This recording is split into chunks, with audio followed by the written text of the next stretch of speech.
What is up, Podheads? Today we have the Recoil REM65 coming in at $52 for the set and 50 watts RMS. I tested this speaker because I saw Narius Rawcat do it, and I just wanted to see how our data would compare. Let's take a look at this thing and see if it's worth 50 bucks.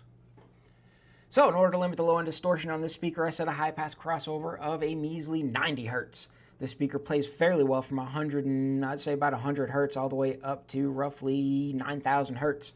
The frequency response on this is very flat, very impressive. It's a $50 speaker, right?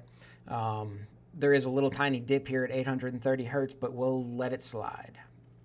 The speaker is fairly sensitive and requires only a half a watt in order to get to 90 decibels.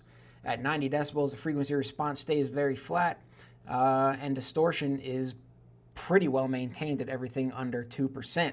So pushing this speaker up to 25 watts out of the 50 watt RMS, distortion does climb over 10%. Trying to squeak out 110 decibels, it didn't quite do it up to 100 watts, way past the recommendation of the RMS wattage. It did get a little stinky at 100 watts.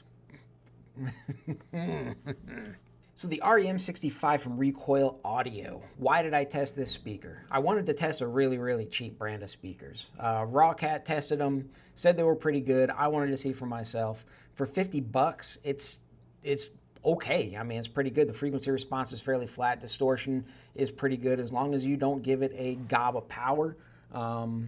It's very interesting. I wanted to test a cheap speaker, and this is a cheap speaker. Not too bad. Peace.